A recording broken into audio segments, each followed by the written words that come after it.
best known for his role as Captain Picard on Star Trek, The Next Generation. I love saying that name, Captain Picard. He'll be performing a one-man adaptation of A Christmas Carol on Broadway from December 15th to January 3rd. Please welcome Patrick Stewart.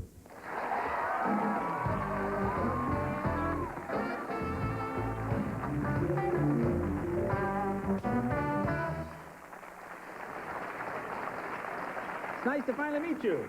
I enjoy your work, and I'm looking through TV Guide, and I see you were named... now, you're from England, so it must seem very funny to you to get an award in America like Top Turn-On.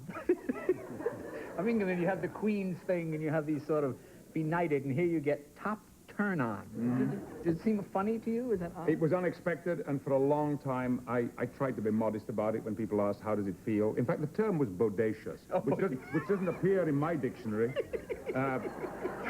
And I said, well, you know, really rather surprising, and I didn't expect it, and I really don't quite know what it means, and I'm a little embarrassed by it all. Actually, it felt great. Oh, good. Very good. And I suppose when you go back to England, you say it's named after Thomas Bodacious, an American... Esquire. Esquire, yeah. Now, you guys, this is almost hard to believe. This is the 6th season now, huh? Yes, it is.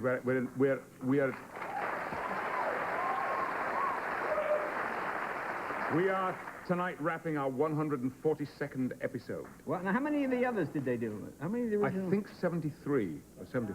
79, other guys. 79, man. Yeah. 79. Never second guess a Trekkie. Oh, no. Now, this is... It must drive you batty, though, I imagine, because people...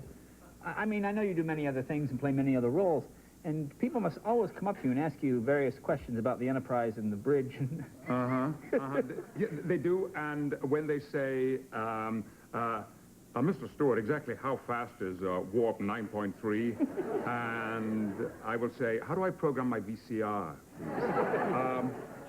But for the most part, that recognition has been very pleasant, although at times it creates some unexpected situations. And this spring, I was one of the few actors actually filming in Croatia. The shooting was several hundred kilometers south of us, but we were filming in Zagreb. You worked there, man. It was an interesting experience, the kind of thing that you usually read on the front page of the newspapers, and we were there. And one Sunday night, I went to a restaurant in the old part of Zagreb, which was in a converted monastery. Stone-arched cellars, and very somber-looking waiters, and the maitre d' in tails, and he looked like Christopher Lee in one of those early Hammer movies, you know? And he showed us to our table very, very formally, and we sat down. He showed us the wines. Great wines, by the way, in Croatia. Dalmatian wines are sensational. And my companion said, you know, there's something to be said for being here, because these people are so busy reinventing their country, they don't have time to watch TV. Nobody has an idea who you are. How relaxing.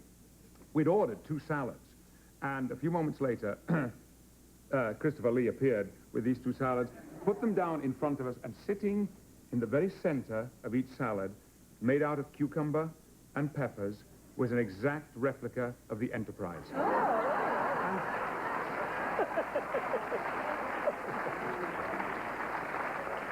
Not a word was spoken, and we had our meal and went, and good night, sir, good night, been most pleasant having you here. Now, that is class. Oh, that's very class. On the other hand, a few nights ago, I was picking up some money at one of the Versatile machines, right. You know, late night, and it's always a little dodgy. I don't like getting money on the street after dark. Right.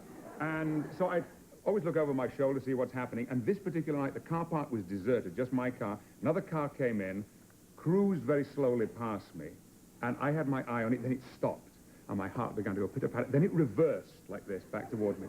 And the machine, I can't get the money out quick enough, and I'm hitting all the wrong keys, and I'm getting it in Spanish instead of English. And, in pesos. And I'm trying to shove the pesos back in. And keeping my eye on this guy, and then I see the door slowly open just as my money comes out into the hole, and I'm trying to hide it inside my pocket, and I turn around thinking, Patrick, this is the moment. You're in America, you're going to be mugged. And the guy stood up, and he said, big man. He said, Patrick Stewart, yeah? And I said, yeah. He said, Captain Picard, Star Trek The Next Generation. And I said, yeah. And he said, I love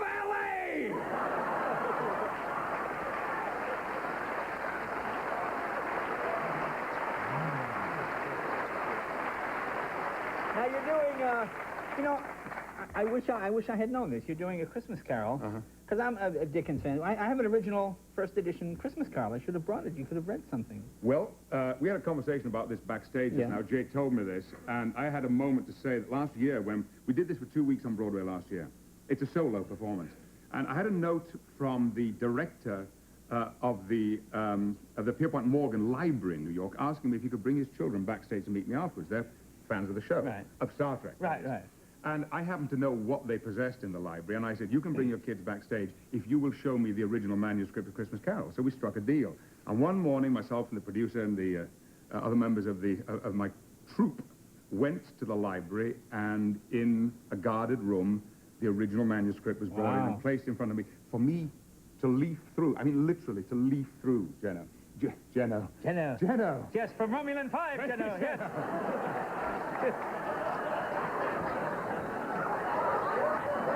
I'm an alien now. Hey, Jeno.